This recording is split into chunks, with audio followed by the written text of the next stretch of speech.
नमस्कार दोस्तों, स्वागत है आपका हमारे इस चैनल धूप धनुषी आरती में।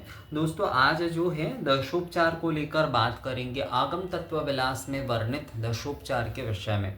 दशोपचार के सबसे ज़्यादा जो है उपचार के भेद होते हैं, मतलब आपको दशोपचार हर जगह पर अलग अलग मिलेंगे, हर जगह पर अलग अलग मिलेंगे।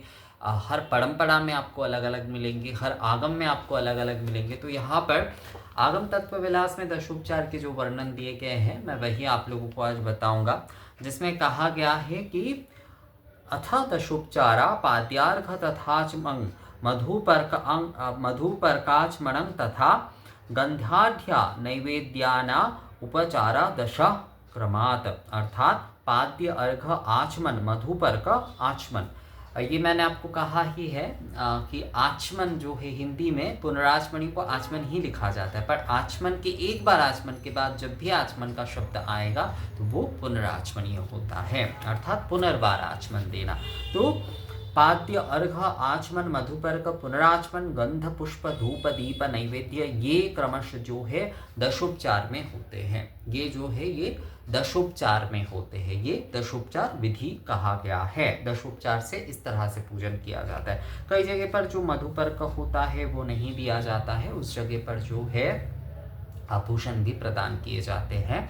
तो दशोपचार के कई सारे जो है विधि आदि है, कई तरह के होते हैं। कई जगह पर जैसे कि आचमनीय से ही दशोपचार शुरू होते हैं, कई जगह पर जैसे यहाँ पर पाद्य ही दिया गया है उस प्रकार से होते हैं, और अलग अलग कई प्रकार के विषय है। जैसे धूपोपचार आदि अगर करते हैं तो उसमें थोड़ा बदल जाता है। धूपोपचार के विषय में जैसे आप लोगों का ये विषय रहता है कि दादा धूपोपचार के बारे में भी बताइए। देखिए, धूपोपचार का विषय जो है मूलतः जो है, आपको अभी अगर मूलतः आपको देखना है तो आपको जगन्नाथपुरी में आपको दिखेगा। उड़ीसा में बहुत जगह पर प्रचलित है, पर पुरी में, कटक में जो है इसका प्रचलन सबसे ज़्यादा है अभी भी जो है।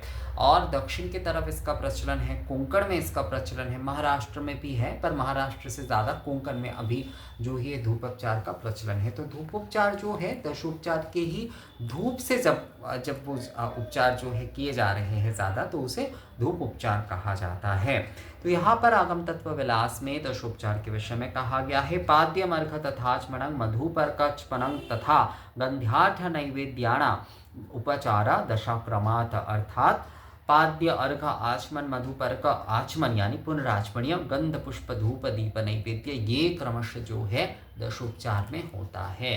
तो दशोपचार के यही विधि है, आगम तत्व विलास के अनुसार जो है दशोपचार पद्धति से इसी प्रकार से जो है दिए जाएंगे। इसका ऑर्डर फॉलो करना बहुत ज़रूरी है, किसके बाद क्या आ रहा है ये बहुत ज़रूरी है।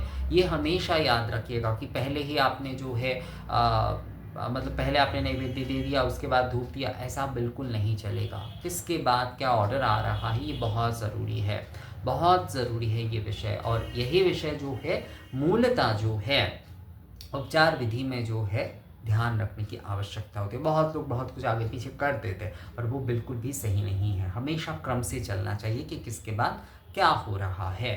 तो ये विषय जो है दशोपचार के कहा गया है, पाद्यमर्घ आचमन पुष्पा मधुपर्क पुनराचमनीय गंध पुष्प धूप दीप नैवेद्य, ये जो है दशोपचार के विषय में कहा गया है आगम तत्व विलास में। तो ये वीडियो कैसा लगा आप लोगों को मुझे कमेंट्स करके ज़रूर बताइएगा। मिलते हैं आपसे अगली वीडियो में, तब तक के लिए नमस्कार।